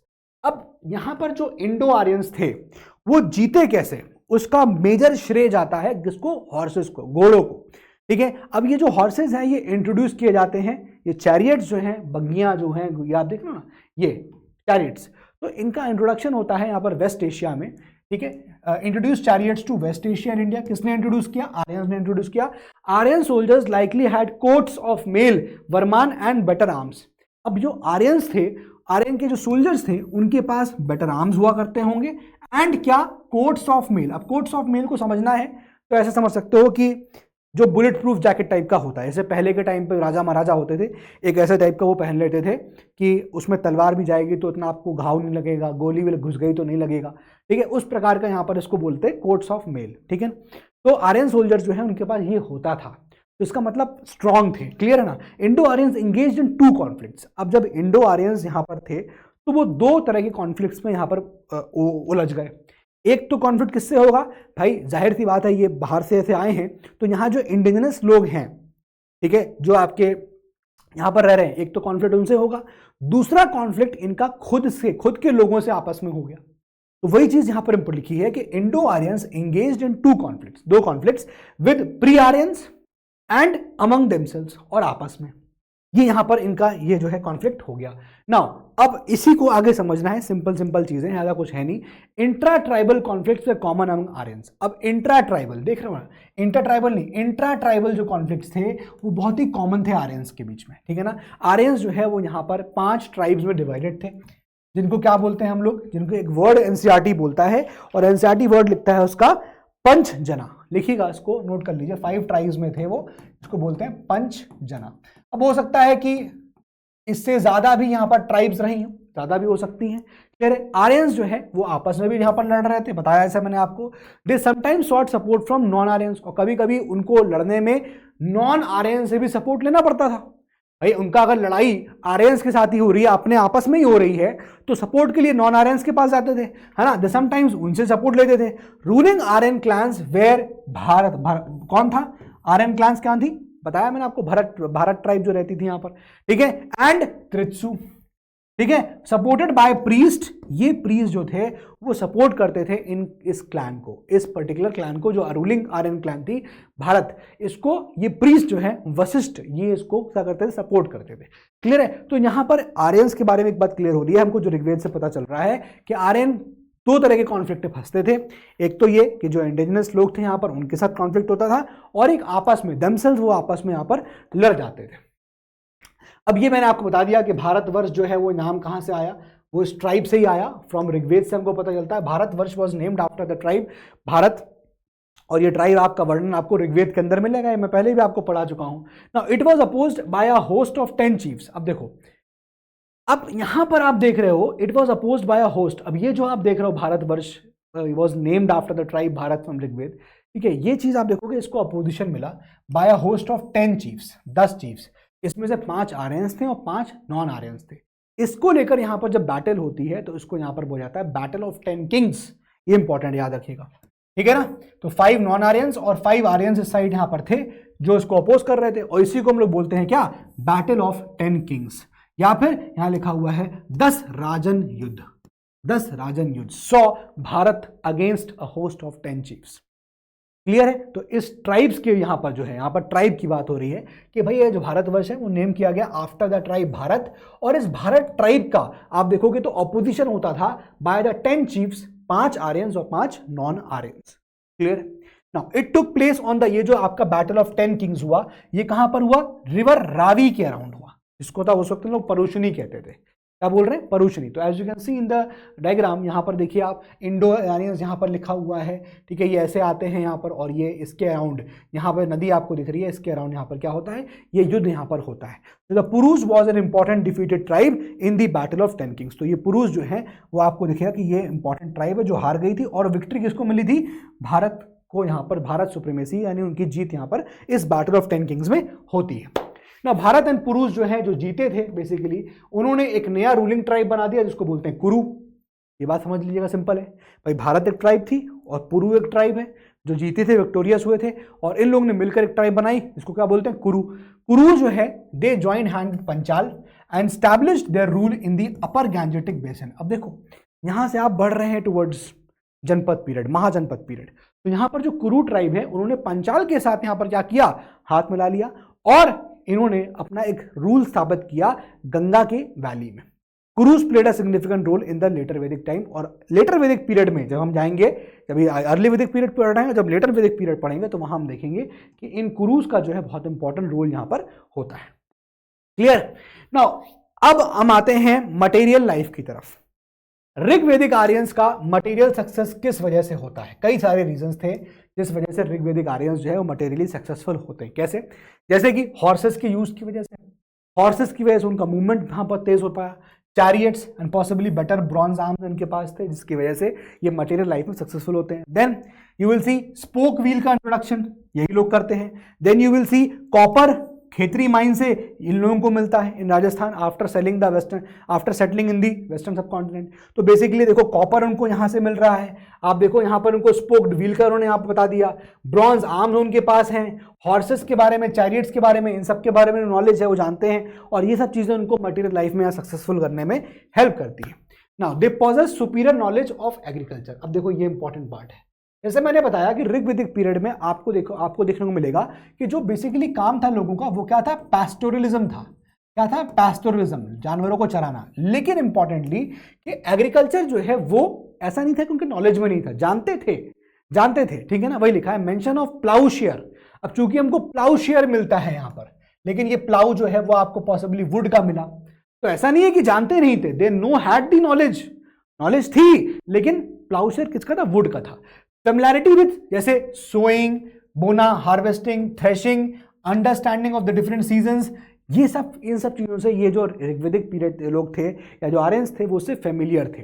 अब प्री आर्यंस यानी आर्यन से पहले इन रीजन एसोसिएटेड विद वैदिक पीपल, यानी आर्यंस के पहले जो वैदिक पीपल वहां रह रहे थे, वैदिक people also had knowledge of agriculture, उनको भी एग्रीकल्चर की नॉलेज थी। ठीक है, अब ये पॉसिबिलिटी पे बात चल रही है, possibly for fodder production.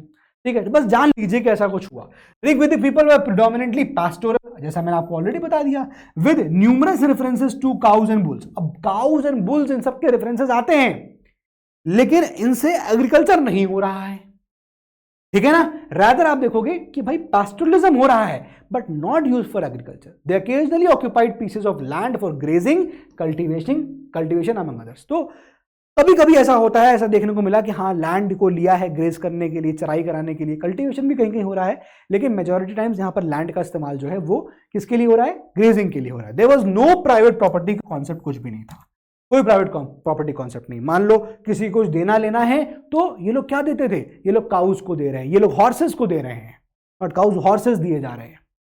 Fight for cow होती थी। अब देखो यार, आदमी को जिस चीज की जरूरत है उसी चीज के लिए वो लड़ता है। भाई वर्ल्ड वॉर वन रीजन आप देख रहे हो क्या था, economic reason. World war two reason economic था, है कि नहीं, दोनों जगह आपको मिलेगा इकोनॉमिक रीजन था। तो उस वक्त तो जरूरतें थी, उसी चीज के लिए वर्ल्ड वॉर हुई। रिसोर्सेस, बाल्कन्स की लड़ाई हो गई, फुल ऑफ रिसोर्सेस था, समझ रहे हो, जो जरूरत थी। ऐसे ही आप देखोगे इस पीरियड में आप हॉर्सेस के लिए लोग लड़ते थे, क्योंकि हॉर्सेस एक ऐसी चीज थी कि अगर वो आ गया तो स्विफ्ट मूवमेंट हो जाएगा, फास्टर मूवमेंट होगा। काउ, इनको काउस की यहां पर बहुत वैल्यू थी, काउस की यहां पर थेफ्ट हो रहे थे। तो जिस चीज की वैल्यू उस वक्त होती थी लोग वही उसी चीज को यहां पर क्या करते थे, उसको यहां पर बेसिकली उसको उसके लिए फाइट लड़ते थे। ठीक है, तो लैंड का कोई कॉन्सेप्ट नहीं था कि हाँ भाई लैंड लेगा, जमीन अपने नाम कर ली, ऐसा कुछ नहीं था। पता चला एक्सटॉर्शन करके अंगूठे पे निशान लगवा ले गए कि भाई जमीन हमारी, कोई कॉन्सेप्ट नहीं था और ना इस चीज की कोई फिक्र थी। पीपल बेसिकली जो है वो घोड़ों के लिए, काउ, इन सब के लिए लड़ते थे। बात समझ में आ रही है ना। Most of their Wars were fought over cows and cow was a vital for wealth. Clear है, सिंपल कॉन्सेप्ट। जिस चीज की जरूरत, वाइटल फॉर वेल्थ, काउ को वो लोग क्या कर रहे हैं, लड़ रहे हैं। गिफ्ट्स टू प्रीस्ट, अब प्रीस्ट को अगर गिफ्ट देना है तो mainly consist of cows and women slaves and not land. Women slaves, cow, ये सब गिफ्ट दिए जाएंगे प्रीस्ट को, लेकिन लैंड का कोई कॉन्सेप्ट नहीं था उस वक्त की बात। आर्टिसंस जैसे कि for example carpenters, chariot makers, weavers, leather workers and potters were mentioned in the Rigveda. ये सब काम जो है उस वक्त हो रहे थे, लोग ये सारे काम जानते थे। यहां पर metal working was known, metal working लोग जानते थे। क्लियर है, was evidence by the term ayas for copper और ब्रॉन्ज। मेटल कैसे पता कि मेटल वर्किंग जान रहे हैं, आयास वर्ड आता है, आयास, और आयास का मतलब क्या है, फॉर कॉपर और ब्रॉन्ज, ये माना गया है। बात समझ में आ गया। तो ये पता चल रहा है कि हाँ आर्यंस को इनके बारे में या ऋग्वेदिक पीरियड को इस चीज के बारे में यहां पर पता है। अब यहां एक बात क्लियर एविडेंस मिलता है कि हाँ ट्रेड नहीं हो रहा है, there is a lack of trade, कोई व्यापार नाम की चीज नहीं होती है ना। और ये एक चीज और पता चलती है कि ये कुछ भी यहां पर जो मूवमेंट होता था वो समुद्र के थ्रू नहीं करते थे, लैंड के थ्रू करते थे। ठीक है, Aryans use land routes primarily and samudra, जो इसका आपको वर्णन मिलेगा, समुद्र का मतलब कलेक्शन ऑफ वाटर, समुद्र टू स्ट्रेचेस और कलेक्शन ऑफ वाटर, ये इसका मीनिंग था। आपको इसको मीनिंग आपको मिलता है ऋग्वेद के अंदर। नाउ पुर मीन था डेवलिंग यूनिट और क्लस्टर, नॉट अ सिटी और fort, suggesting know urban living. अब पुर का मतलब क्या आ गया, ड्वेलिंग यूनिट, एक इकाई, रहने की एक जगह, पुर, है ना। आज आप देखोगे नाम के आगे लिखा रहता है फलापुर, ये पुर, वो पुर, तो ड्वेलिंग यूनिट, और उसका मतलब यूनिट और क्लस्टर, पुर। आपको जगह जगह मिलेगा, शहरों का नाम मिलेंगे आज भी, पुर लगा होता है आगे। तो बेसिकली वो उसका मतलब क्या, ड्वेलिंग यूनिट था, एक क्लस्टर में लोग रह रहे हैं, कोई शहर का मतलब नहीं था उसका, नॉट अ सिटी और फोर्ट। ठीक है ना, सजेस्टिंग कोई अर्बन लिविंग उस वक्त यहां पर नहीं हो रही थी ऋग्वेदिक पीरियड में। Aryans possibly lived in fortified mud settlements, और जो आर्यंस रहते थे वो कहां रहते थे, वो मड सेटलमेंट्स में रहते थे, वो भी जो फोर्टिफाइड होती थी, यानी किलाबंदी हो रही हो उसकी, not cities awaiting archaeological identification. ठीक है ना, नॉट, तो Aryans possibly lived in fortified mud settlement, not cities में नहीं रहते थे, मड सेटलमेंट्स रहते थे। और लेकिन अभी भी इस चीज का आइडेंटिफिकेशन होना बाकी है, still this has to be identified. Clear है, they were also familiar with mountain caves, अब ये माउंटेन केव्स के बारे में जानते थे कौन? ऋग्वेदिक पीपल। रिसेंटली आप देखोगे, recently sites in Haryana and Punjab yielded painted grey ware, PGW मतलब क्या हो गया? पेंटेड, लिख लीजिएगा, पेंटेड ग्रे वेयर। ये जो मैं आपको पढ़ा चुका हूं पेंटिंग के बारे में, ठीक है ना। तो recently site in Haryana Punjab yielded PGW painted grey ware and let Harappan pottery, ये भी यहां पर मिलता है। तो लोगों को, इसका मतलब ये है कि ऋग्वेदिक पीरियड में लोगों को पॉटरी की जानकारी भी थी। अब एक साइट है जिसका नाम है Bhagwanpura. Bhagwanpura finding date back to 1600 से लेकर 1000 BC के आसपास। इस साइट के बारे में उनको पता चलता है कोइंसाइडिंग विद ऋग्वेदिक पीरियड। अब देखिए इस साइट के बारे में जो हमको पता चल रहा है उसका डेट क्या है? 1600 से लेकर 1000 BC, और वही चीज आपको यहां पर मिल रही है क्या? ऋग्वेदिक पीरियड, वही पीरियड से कोइंसाइड कर रहा है। ऋग्वेदिक पीरियड भी आपको मैंने 1000 से बताया गया है, 1500 से 1000 BC के बीच में। The geographical area of these sites align with the Rigvedic period his territory. तो कितना यहां पर सिमिलैरिटी देखने को मिल रही है वो यहां पर बताया जा रहा है। एक तरह से क्रक्स में ये समझना, बार बार बोल रहा हूं कि हमको इस पीरियड के बारे में, आर्यंस के बारे में या ऋग्वेदिक पीपल के बारे में हमको ऋग्वेद के थ्रू पता चल रहा है कि सब चीजें ऋग्वेद में मेंशन है। नाउ PGW यानी पेंटेड ग्रे वे जो है, discovered but no iron objects और cereals were found at the site. मैं बता चुका हूं भाई कि जो अर्ली वैदिक पीरियड है वो 500 से लेकर 1000 BC तक मिलेगा, और लेटर वैदिक पीरियड क्या है? 1000 BC से लेकर 600 BC तक मिलेगा, और इन दोनों की डिवाइडिंग लाइन क्या है? 1000 BC, क्योंकि 1000 BC में आयरन की डिस्कवरी होती है। इसका मतलब इस वाले फेज में जब हम पढ़ रहे हैं, यहां पर आपको क्या दिख रहा है कि आयरन इज मिसिंग। आयरन क्या है? नहीं है कि नहीं? तो सजेस्ट प्री आयरन फेज है। मैं आपको ये स्टार्टिंग बता रहा था कि क्या है ये, एक तरह का प्री आयरन फेज है ना। भगवानपुरा है 13 रूम्ड मड हाउस। आप भगवानपुरा के अंदर देखोगे साइट जो है यहां पर, इसमें आपको 13 रूम का मड हाउस मिलेगा, पॉसिबली फॉर एक्सटेंडेड फैमिली और ट्राइबल चीफ के लिए रहा होगा। कोई मुखिया रहा होगा ट्राइब का, या कोई फैमिली रही होगी तो उसके लिए रहा होगा। 13 रूम घर मिला होगा। All sites contain significant cattle bones ही मिलती हैं, and Bhagwanpura also has horse bones. Bhagwanpura की साइड पे आपको हॉर्स बोन्स ही मिलती हैं, देखते हैं, ठीक है, कैटल बोन्स ही मिलती हैं। ये चीज यहां पर बोली गई है। नाउ एडमिनिस्ट्रेशन मशीन, अब हम बात करेंगे इसकी पॉलिटी की। तो एक बात क्लियर हो गई, जो अभी तक हमने देखा था क्या, economy is now clear, economy is pastoral. अब हम पॉलिटी की बात करेंगे। पहले मैं सिंपल भाषा में बता देता हूं, देखना जरा। पॉलिटी की बात करेंगे तो यहां पर एक ट्राइबल चीफ था, समझ लो, फिर इसको पढ़ लेना। ट्राइबल चीफ था जिसको हम क्या बोल रहे हैं? राजा, या हम राजन बोल रहे हैं। क्लियर हो गया? अब यहां पर आप देखोगे कि इसको सपोर्ट करने के लिए, राजा को सपोर्ट करने के लिए क्या होगा? उसके मंत्रिमंडल होगा, है ना। तो वैसे ही आप देखोगे यहां पर क्या आपको मिलेगा? सभा और समिति, सभा और समिति। अब सभा और समिति में अगर आपको अपनी सरकार चलानी है, आपको कंट्रोल बनाना है अपना, तो आपको सभा और समिति पे कंट्रोल करना है या उसको जीतना जरूरी है। उसमें आपकी बहुमत होना चाहिए, एक तरीके से आसान भाषा में समझ लो, ठीक है ना। सभा और समिति हो गया। अब ये जो राजा की पोजीशन है, ऐसा दिखता है कि ये हेरिडिटरी हो गई थी। कैसी हो गई थी? हेरिडिटरी हो गई थी। लेकिन हमको बहुत सारे ऐसे कुछ प्रमाण मिलते हैं जो कि इलेक्शन के बारे में बताता है कि हाँ इलेक्शंस होते थे, ठीक है ना। ये चीज यहां बताए तो वही लिखा है, देखो, administrative machinery of Aryans in Rigvedic period क्या था? Function with tribal chief, raja at the centre, king की पोजीशन हेरिडिटरी। राजा, इसकी पावर अनलिमिटेड नहीं थी, raja was the chief with limited power, ध्यान रखना, अनलिमिटेड पावर नहीं है। ये पूछ सकता है, पॉइंट इंपॉर्टेंट है कि राजा अनलिमिटेड पावर थी। लोगों को लगेगा हाँ यार पहले के टाइम पे हो सकता है, नहीं। आप सोचो जरा उस वक्त की सोसाइटी की, देखो कि राजा, पॉलिटी देखो कि राजा अनलिमिटेड पावर एंजॉय नहीं कर रहा है, अकाउंटेबल है ये अपने ट्राइबल ऑर्गेनाइजेशंस के लिए। देख रहे हो पॉलिटी कितना, क्या बेहतरीन पॉलिटी थी। ट्रेसेस ऑफ किंग्स इलेक्शन, राजा के election by the tribal assembly, ये भी यहां देखने को मिलता है, जिसको हम लोग क्या बोल रहे हैं? Samiti. Clear? King was the protector of the tribe, king को प्रोटेक्शन, ट्राइब्स का प्रोटेक्ट करना है, बचाना है। Responsible for cattle, wars, prayers, wars and prayers, ठीक है। तो ये सब किंग के यहां पर क्या थे? उनके राजा के यहां पर काम थे। आगे देखिए, अब ये सोसाइटी कैसी थी? किन बेस्ड, बता चुका हूं आपको, किन बेस्ड। किन बेस्ड मतलब किंगशिप चल रही है। किंग बेस्ड मतलब क्या हो गया? किंगशिप, किंगशिप, अरे ब्लड रिलेशन चल रहा है, खानदान वाला काम चल रहा है, चाचा भतीजा ये सब चल रहे हैं। तो लोग ऐसे रहते थे, चाचा भतीजा, इस तरह की काम चल रहा था। तो वही लिखा है, ट्राइबल और किन बेस्ड असेंबली उस वक्त हुआ करती थी, ठीक है। सभा, समिति, विधाता, गण, ये सब का मेंशनिंग यहां पर होता है। मतलब ये सब चीजें आपको ऋग्वेदिक पीरियड में मिलेगी कि ये सब चीजें एग्जिस्ट कर रही थी, ठीक है। अब they had deliberative, military and religious rules. अब जाहिर सी बात है यहां पर आप देखोगे कि यहां पर लोगों का मिलिट्री और रिलीजियस रोल भी यहां पर हुआ करते थे।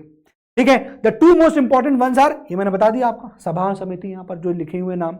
वुमेन, वो भी उनको भी अलाउड था कि वो सभा और विधाता इनको अटेंड कर सकते थे। क्लियर है, ये सब यहां पर बता रहे हैं आपको क्या क्या यहां पर असेंबलीज हुआ करती थी, कौन कौन सी सभा समिति विधाता गण ये सब होते थे, कौन कौन सी वुमेन यहां अटेंड कर सकती हैं। अब इंपॉर्टेंस ऑफ सभा एंड समिति क्या है, मैंने आपको बता दिया अर्ली वैदिक पीरियड में कि आपको उस पर कंट्रोल करना पड़ेगा, तब आपकी सरकार चलेगी, समझ लो आसान भाषा में।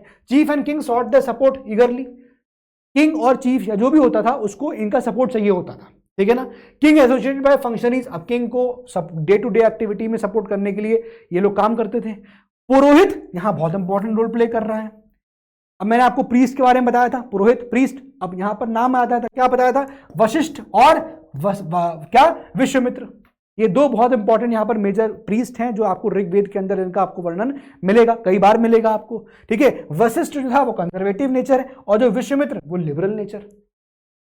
क्लियर हो रहा है कैसे चल रही है यहां पर, आगे देखिए। अब विश्वामित्र कंपोज्ड क्या, गायत्री मंत्र, ओम भूर्भुवः स्वः तत्सवितुर्वरेण्यं भर्गो देवस्य धीमहि धियो यो नः प्रचोदयात्, है कि नहीं। तो Vishwamitra compose the Gayatri mantra to widen the Aryan world, और गायत्री मंत्र बेसिकली आप देखोगे they allowed the entry to the Aryan, they allowed the entry to Aryan fold. यहां पर आपको मेंशन मिलेगा, मैं आपको इसमें दिखाता, just a minute, yes, to widen the Aryan world, the priests inspired the tribal chiefs to action and lauded their exploits। ठीक है, तो ये बात समझ में आ गया कि हाँ ये जो गायत्री मंत्र है इससे आर्यंस का जो फोल्ड है वो क्या हो गया, वो इंक्रीज हो गया। Later restricted to higher varnas excluding women and Shudras, बाद में इन वर्ड्स को एक्सक्लूड कर दिया। नाउ ये चीज, अब इसमें एक चीज और है जो आपको पॉलिटी में ध्यान रखना है, क्या, सेनानी, सेनानी मतलब सेना से हो गया, हेड ऑफ द आर्मी, ये भी होगा ऑब्वियसली बात है। अब राजा है, राजा के अराउंड आपको देखने को मिलेगा पुरोहित, आपको देखने को मिलेगा समिति, सभा, गण, विधाता, ये सारे वर्ड्स याद करने हैं, सेनानी, ऑल दीज वर्ड्स आपको यहां पर याद करने हैं। क्लियर है, प्रीस्ट में पुरोहित की बात करेंगे तो विशिष्ट, विश्वामित्र, ये सारे नाम आपको याद करने पड़ेंगे। ठीक है ना। No officer mention for tax collection, अब ये बात इंपॉर्टेंट है कि टैक्स कलेक्शन के लिए कोई ऑफिसर यहां नहीं है, लोग बलि करते थे, बलि, इसको बोलते वॉलंटरी कोई चीज देना, वॉलंटरी कॉन्ट्रीब्यूटिंग। ठीक है ना, no offer mentioned for the tax collection, likely voluntary offerings होती थी, बलि, सिंपल, क्लियर है। ध्यान रखना क्या क्या हो रहा था उस वक्त। No specific officer for administrating justice, अब जस्टिस इंसाफ के लिए कोई ऐसा पर्टिकुलर ऑफिसर नहीं था, लेकिन इसका मतलब यह नहीं है कि सोसाइटी में सब चीज अच्छी चल रही थी। ऐसा नहीं है कि सोसाइटी में कोई क्राइम ही नहीं हो रहा था या फिर कोई सोसाइटी में अनजस्ट चीजें नहीं हो रही थी, सोसाइटी नॉट आइडियल, ऐसा नहीं कि सोसाइटी आइडियल थी, जस्टिस सिस्टम की जरूरत ही नहीं है, ऐसा नहीं था। स्पाइज इंप्लॉय किए जाते थे to monitor anti social activities को रोकने के लिए, स्पाइज यहां पर एम्प्लॉय किए जाते थे। Officials titles didn't imply territorial administration, some officers were linked to territories holding authority, pasture grounds and settled villages. I hope the things are getting very crystal clear. Now the authority figure over vast land और pasture, अब क्या बोलते थे, व्रजपति, very important. अब वो authority जो इस vast land या पास्चर्स पर यहां कंट्रोल करता था वो क्या है, व्रजपति। व्रजपति लीड करते थे कुलपास को। अब कुला क्या होता था, याद करो, कुला फैमिली, तो कुलपास इज फैमिली हेड्स एंड ग्रामीणीज यानी कि फाइटिंग होर्ड्स। तो जो कुल व्रजपति है, व्रजपति इज बेसिकली लीडिंग कुलपास यानी कि फैमिली के हेड्स को लीड कर रहे हैं, एंड ग्रामीणीज यानी कि फाइटिंग होर्ड्स, कहां पर, बैटल में। कोई भी अगर यहां बैटल होती थी तो Vrajapati is basically leading. Clear है, पावरफुल है ना, पावरफुल, वास्ट लैंड और पास्चर्स में कंट्रोल है उसका, powerful. Gramani initially led small tribal fighting units, gramas, but later become village heads similar to Vrajapati. बाद में आप देखो ग्रामीणी, उसका पावर जो है वो भी यहां पर बढ़ जाता है। King had no standing army, एक बात ये बहुत क्लियर हो गई, कोई स्टैंडिंग आर्मी आपको यहां पर देखने को नहीं मिलती है, किसी प्रकार की स्टैंडिंग आर्मी आपको यहां पर देखने को नहीं मिल रही है। ठीक है, और जो राजा है वो बेसिकली रिलाय करता है किस पे, मिलिटियास पे, है ना, फ्रॉम व्रत। ठीक है ना, तो भाई यही एक पोर्शन था जो यहां बचा था जो आपको जानना है। The king had no standing army relying on militias from Vrata, Gana, Grama, Shraddha, tribal groups during war, Shraddha. Clear. Tribal system of government with a strong military focus, military focus पे ज्यादा था, ट्राइबल सिस्टम थी गवर्नमेंट सिस्टम क्या है, ट्राइबल सिस्टम है। लोग कैसे कैसे कैसी पॉलिटी है, ट्राइबल पॉलिटी है। लोग कैसे रह रहे हैं, किंगशिप में रह रहे हैं, क्लैंस में रह रहे हैं लोग। नो सिविल सिस्टम, कोई सिविल सिस्टम नहीं था, और territorial administration due to constant migration and expansion. जाहिर सी बात है, आप कॉन्स्टेंटली माइग्रेट कर रहे हो, मूव कर रहे हो, तो आपका कोई सिस्टम कैसे हो सकता है यहाँ पर, ठीक है ना। Priest inspired tribal chiefs to action, their exploits were lauded and rewards in cows and women slaves, with rewards in cows and women slaves। अब देख रहे हो आप यहां पर क्या बोला, priest inspired the tribal chiefs to action. Action लेने के लिए यहां पर जो प्रीस्ट होते थे वो इंस्पायर करते थे ट्राइबल चीफ्स को, यानी कि राजन को, जो सेंटर में होता था। और देयर एक्सप्लॉइट्स जो यहां पर होते थे इनके राजा के, वेर लॉडेड, उसकी तारीफें होती थी, और रिवॉर्ड दिए जाते थे काउज और वुमेन स्लेव्स के, काउज दी गई, वुमेन स्लेव्स दिए गए, ठीक है ना। स्पॉइल्स ऑफ वॉर, अब जो भी वॉर में स्पॉइल्स मिले उनको, वे डिस्ट्रीब्यूटेड इन सम वैदिक असेंबलीज। अब जरा देखो यहां से क्या हुआ, यहां से अब आपको मिलेगा सोसाइटी में इनइक्वालिटीज शुरू हो जाएगी, क्योंकि देखो क्या हुआ कि जो स्पॉइल्स ऑफ वॉर मिले, रिवॉर्ड्स हैं, वो कुछ लोगों को गए, कुछ लोगों को नहीं गए। जो स्पॉइल्स हैं वॉर में जो उनको जीता, वो कुछ लोगों को बांटा, कुछ लोगों को नहीं बांटा, कुछ अमीर हो गए, कुछ गरीब रह गए। सोसाइटी में यहीं से आप देखोगे अनइक्वालिटी यहां पर फॉर्म होना शुरू हो जाती है, ठीक है ना। तो ट्राइब एंड फैमिली की बात करेंगे अब। तो अब जैसा मैंने आपको कहा कि चीजें क्या थी, किंगशिप में चल रही है, किंगशिप। सोशल स्ट्रक्चर कैसा है, किंगशिप, यानी खानदान वाली बातें चल रही है। बेसिस क्या है सोशल स्ट्रक्चर का, किंगशिप है, ठीक है। लॉयल्टी किसके लिए है, loyalty was primary to the tribe, लोग जो है, और ये क्या बोलते हैं, जना। तो एक सिंपल बात है कि लोग कैसे रह रहे हैं, जना में रह रहे हैं। अरे यही चल के तो आगे क्या बनेगा, जनपद बन जाएगा लेटर वैदिक में, और फिर यही आगे चले क्या बन जाएगा, महाजनपद बन जाएगा, जिसके बारे में हम लोग पढ़ेंगे आगे चल के, महाजनपद। और फिर 16 महाजनपद आएंगे, अंग मगध काशी कौशल वज्र मल्ल चेती वत्स कुरु पांचाल अस्य कवंती कांधार काम्बोज मत्स्य सूरसेन। 16 महाजनपद बता दिए मैंने आपको, अंग मगध काशी कौशल वज्र मल्ल चेती वत्स कुरु पांचाल असग अवंती गांधार काम्बोज मत्स्य सूरसेन। ये कहानी यहां आगे चलेगी। तो यहां पर अर्ली वैदिक पीरियड में लोग जना, पीपल जना में रह रहे हैं। Total strength of the two tribes warrior, अभी तो मतलब नहीं, हाँ यहां से द टर्म जनपद जो है और territory was not used in Rigvedic period. Rigvedic period में आपको जनपद देखने को नहीं मिलेगा, जना देखने को मिलेगा। ये आपको मिलेगा लेटर वैदिक पीरियड में, यहां पर आपको मिलेगा अर्ली वैदिक पीरियड। क्लियर हो रही है बात। इसीलिए मैंने आपको डायग्राम स्टार्टिंग में बना दिया था कि आपको ये क्लैरिटी मिलनी चाहिए, लेकिन ये आपको अगले चैप्टर में समझ में आएगा कि ये डिफरेंसेस हुए क्यों। समझ में आ रहा है। जना अकर्स 275 प्लेसेस, ऋग्वेद में आपको जना वर्ड जो है 275 बार मिलेगा। People attach to the tribe since territory was not established, territory establish ही नहीं है, तो पीपल किससे अटैच रहते थे, ट्राइब से रहते थे। भाई कोई पर्टिकुलर एरिया राजा का चीफ कहां तक उसका राजा है, कोई ट्राइब कुछ डिसाइडेड ही नहीं है, तो लोग किससे अटैच होंगे, अपने ट्राइब से। ट्राइब जहां जहां है वहां वहां हम रहेंगे, तो लोगों का अटैचमेंट ट्राइब से होता था रादर देन टेरिटरी, कि हमारा यहां तक राज होगा। क्लियर। द टर्म विस, अब ये एक वर्ड नया आ गया देखो, विस, ये समझो, रिप्रेजेंटेड ट्राइब, ये ट्राइब को रिप्रेजेंट कर रहा है, और ये 170 बार ये वर्ड जो है विस ऋग्वेद में देखने को मिलता है। अब विस जो है बेसिकली यहां पर डिवाइड है into 2 gramas, these were smaller units meant for fighting, लड़ने के लिए यहां पर ये आपको विस, ये एक तरह से डिवीजन देखने को मिलेगा, ठीक है। Gramas where smaller tribal units, और क्लैशेस जो होते थे ग्रामास में लेड टू संग्राम और वॉर। क्लियर। नाउ वैश्य मोस्ट न्यूमरस वर्ण emerge from masses of tribal people, जो वैश्य है, जो मोस्ट न्यूमरस वर्ण है, वो यहां से निकल के आता है tribal people, emerge from mass of tribal people. अब इसकी कॉन्सेप्ट और आगे अच्छे से आएगा, देखो अभी। Now term for family was griha, समझ में आ रहा है। एक टर्म मैंने बताया आपको विस, ठीक है। अगला टर्म क्या बता रहा हूं, गृहा। गृहा का मतलब क्या हो गया, फैमिली, ठीक है। तो फैमिली कैसी थी, फैमिली वॉज पैट्रियार्कियल, ठीक है, पैट्रियार्कल। और इसीलिए आप देखोगे पैट्रियार्कल फैमिली है, तो जो गॉड्स का वर्शिप हो रहा है, गॉड की जो वर्शिप हो रही है, तो आपको इसमें मेल गॉड्स या मेल डाइटी देखने को मिलेंगे, फीमेल डाइटी आपको देखने को नहीं मिलेगी। क्यों, पैट्रियार्कल सोसाइटी, सब कनेक्टेड। देखो religion connected, society connected. Society कैसी है, पैट्रियार्कल। रिलीजन कैसा होगा, मेल डोमिनेटेड रिलीजन है, family was patriarchal, headed by a father like the Roman society. Several generations lived together under same roof. Sons were desired for sons, लड़के desired for warfare, and prayers sought brave sons from gods. In the earliest Indo-European language, one word was used for nephew, grandson, cousin, among other. मतलब ऐसा नहीं कि भतीजा भांजा इन सबके लिए अलग अलग वर्ड हो, एक कॉमन वर्ड। समझ में आ रहा है? क्लियर है? इस प्रकार से यहां पर सोसाइटी होती थी। Now next, no desire for daughters. अब ये एक इंपॉर्टेंट पॉइंट है, डॉटर की डिजायर नहीं होती थी, ठीक है ना। Was express, no desire for daughter was express in the Rigveda, but prayers for children and cattle were common.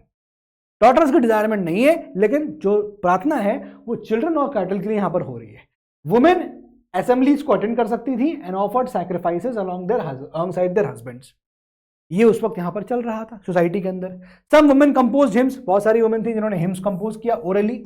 Letter text mentions 20 such women, 20 ऐसी वुमेन की यहां पर मेंशनिंग आती है। मैरिज इंस्टीट्यूशन जो है वो स्टैब्लिश हो गया था with some elements of primitive practices. तो एक बात ये इंपॉर्टेंट है कि ऋग्वेदिक पीरियड में मैरिज इंस्टीट्यूशन था कि नहीं था, ये इंपॉर्टेंट हो जाता है कि हाँ था भाई, marriage institution was there. Clear है? अब यहां पर इस चीज को हम लोग ये चीज आप यहां से आ सकते हैं, ये विडो रीमैरिज, ये पॉइंट देख लीजिए आप सीधे। विडो रीमैरिज और प्रैक्टिस इन ऋग्वेदा, ये एक पॉइंट है, इसको भी मतलब ये एक पॉइंट है पूछा जाता है, अभी बाकी को छोड़ सकते हैं। Know example of child marriage, कोई ऐसा एग्जाम्पल नहीं आता है कि बच्चों की शादी हो रही थी। मैरिजेबल एज जो थी वो ऋग्वेद में पता चलती है 16-17 साल की रही होगी। फैक्ट्स है, इसको नोट करते जाइए, कॉलम बनाइए, नोट करते जाइए। क्लियर है? आगे आ जाइए। अब सोशल डिफरेंशिएशन यहां क्लियर हो गया, क्लियर हो गया। सोशल डिफरेंशिएशन यहां पर था, तो हम यहां वर्ण की बात करेंगे। Rigveda shows awareness of people's appearance in ancient north west India में थी। अब देखो क्या वर्ण, अब ये वर्ड आता है वर्ण, term use for colour, basically यहां कलर के लिए इसको इस्तेमाल किया गया। तो जो बेसिकली यहां पर बाहर से आए थे, जैसे कि फॉर एग्जांपल हम बात करेंगे हम यहां पर इंडो आर्यंस की बात करेंगे, तो इनका रंग जो है फेयर माना जाता था, और जो यहां पर इंडिजिनस लोग थे वो डार्क होते थे। इंडिजिनस, ये ऐसा कॉन्सेप्ट यहां पर था। वर्ण का मतलब इससे निकाला जाता था, कलर ऑफ कलर से, term used for colour. Indo Aryans speakers fair थे और इंडिजिनस डार्क थे। तो कलर बेसिकली एक सोशल आइडेंटिफायर था सोसाइटी के अंदर, कलर रंग एक सोशल आइडेंटिफायर था। But exaggerated importance by writers believing in racial discrimination, लेकिन बाद में इसको ऑथर ने जबरदस्ती इसको रेशियल डिस्क्रिमिनेशन को के नाम, मतलब रेशियल डिस्क्रिमिनेशन के शो करके एग्जैजरेट किया गया है। क्लियर है? Main contributor to social division was the Indo-Aryans conquering indigenous inhabitants. सबसे बड़ी चीज यहां पर क्या आ रही है, main contributor to social division क्या था, वॉज इंडो आर्यंस जो है वो कॉन्कर करते हैं इंडिजिनस इनहेबिटेंट्स को। जाहिर सी बात है इंटरमिक्सिंग हो जाएगी ना। कॉन्कर्ड दासास एंड दास्यूज, इनको कॉन्कर किया गया, इनको शूद्रास एंड स्लेव्स की तरह ट्रीट किया गया। बात समझ में आ रही है? इंडो आर्यंस आए, क्या हुआ, कॉन्कर किया किसको, दासास एंड दास्यूज। क्लियर है? और इनको ट्रीट किया गया शूद्रास की तरह, स्लेव्स की तरह। ऋग्वेद मेंशंस आर्य वर्ण, अब आर्य वर्ड का इस्तेमाल किया गया था, वर्ण एंड दास वर्ण, ये दो वर्ण का यहां पर इस्तेमाल हो रहा है। ऋग्वेद इनका वर्णन यहां पर कर रहा है। क्लियर है? ट्राइबल चीफ जो है वो वेल्दी हो गए और यहीं से सोशल इनक्वालिटीज आना शुरू हो गई।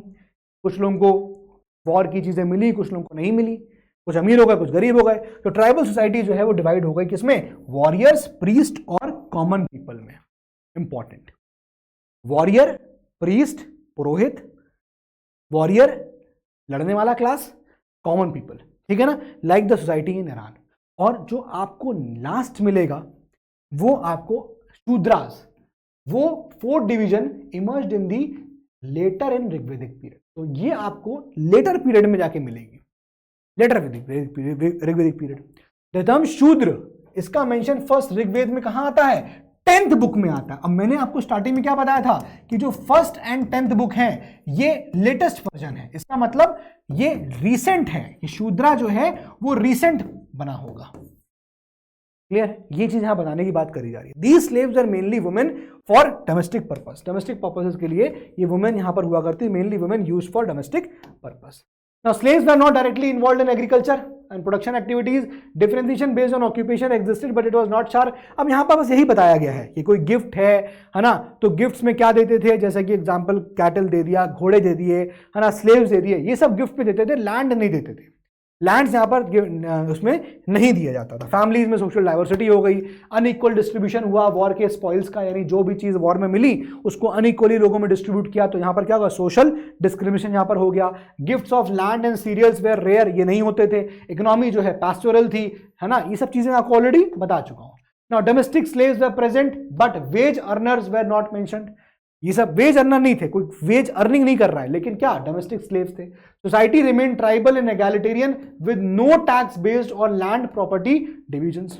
ठीक है, ये अब आते हैं ऋग्वेदिक गॉड्स। अब देखो यार, गॉड्स की बात करेंगे तो एक हो गया यहां पर इंद्र। अब जाहिर सी बात है कि उस वक्त के लोग जिन इवेंट्स को नहीं एक्सप्लेन कर पाते थे उनको पूजने लगते थे, बारिश होना, ठीक है ना, रेन, ये सब क्या था। तो ऐसे आप देखोगे यहां पर क्या इंद्र की बात होगी, ठीक है ना, यहां पर बात होगी अग्नि की, फायर, यहां पर बात होगी किसकी, वरुण, पानी का देवता, इनकी बात यहां पर हो रही। इंद्र जिनको पुरंदर कहा गया, breaker of forts, he was called Purandar, breaker of forts. He led the Aryans towards victory against demons, demons के खिलाफ लड़े थे और आर्यंस को जिताया था। 250 हिम्स डिवोट करी जाती हैं इंद्र को, ये यहां पर मेंशन किया गया है। क्लियर है, ये गॉड्स के बारे में बता रहा हूं। अग्नि, फिर इसका अग्नि यानी कि फायर गॉड हो गया, इनका काफी इंपॉर्टेंस है ना। वैदिक टाइम्स में आप देखोगे बहुत सारे यहाँ पर जो एक्ट्स वो होते हैं, सैक्रिफाइसेस, वो उसके अराउंड, उनके अराउंड होते हैं। Fire played important role. Agni एक इंटरमीडियरी हो गया between goods, gods and people. 200 hymns dedicate की गई हैं अग्नि को। ऐसी हम बात करेंगे तो वरुण, बता चुका हूं, लिख दिया आपको मैंने, पर्सनिफाइड वाटर, पानी का देवता, है ना। अब इसमें सोम जो कि गॉड ऑफ प्लांट्स और द गॉड ऑफ प्लांट्स, है ना, एक इंटॉक्सिकेटिंग ड्रिंक भी है जो इसके नाम के आगे लिखी गई है और बताया गया है किस प्रकार से ये यहां पर बनती है। फिर आता है एक नाम Maruts, very very very important, please star लगा लो उसमें, ये सारे इंपॉर्टेंट है। सोम, मारूट्स। अब मारूट्स क्या है, personified storm in Vedic hymns, personify the storm, Vedic hymns में मारूट्स, ठीक है ना, इंपॉर्टेंट।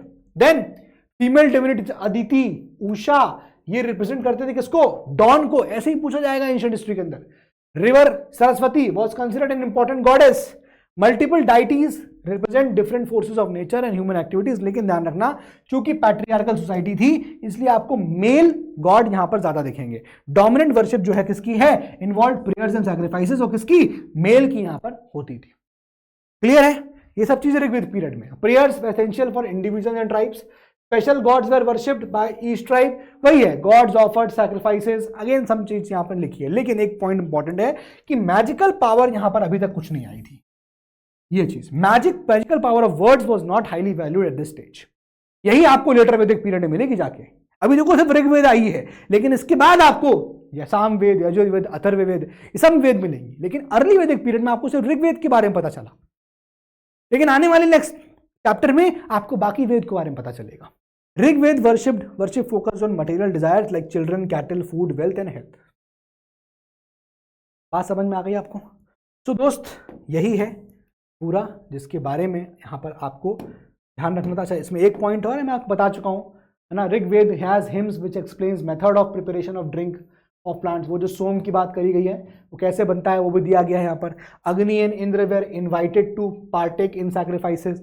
इन सब का मैजिकल पावर जो थी, मेरे ख्याल से कुछ रिपीट यहाँ पर हो गया है, केम टू इंपॉर्टेंट। ये मैजिकल पावर जो है वो लेटर वैदिक पीरियड में आती है। So magical power of the word was not considered important as it came to be in the later Vedic period. इसका भी ज्यादा आपको इंपॉर्टेंस देखने को मिलता है। तो दोस्तों यही है हमारा चैप्टर, जो चैप्टर यहाँ पर पूरा हो गया, कंप्लीट हो गया। और अब उम्मीद ये है कि आपको नेक्स्ट चैप्टर का भी आउटलाइन मिल गया। नेक्स्ट चैप्टर पढ़ने के बाद ना आपको ये दोनों चैप्टर बहुत अच्छे से क्लियर हो जाएंगे इस नेक्स्ट चैप्टर खत्म होने के बाद, क्योंकि अब आपको क्लियर हो जाएगा अर्ली वैदिक period and later Vedic period, दोनों का क्लियर हो जाएगा। दोनों का पॉलिटी, दोनों का एक पहला इनका क्या पॉलिटी था अर्ली वैदिक पीरियड का, क्या चेंजेस हुए, अब पॉलिटी क्या हो गया, दिमाग में फिट। इनका इकोनॉमी अर्ली वैदिक पीरियड का, लेटर वैदिक पीरियड का इकोनॉमी, सोसाइटी, इकोनॉमी, रिलीजन, सब क्लियर हो जाएगा। और ये चेंजेस क्यों हुए वो क्लियर होगा। ठीक है, so wait for the next chapter, और उसको जरूर करना ताकि ये वाला चैप्टर और क्रिस्टल क्लियर हो जाए, बैठ जाएगा दिमाग के अंदर एकदम। ठीक है, चलिए मिलते हैं अपने अगले लेक्चर में। That's all for today from my side. पढ़ाई करिए, मेहनत करिए। जय हिंद, जय भारत।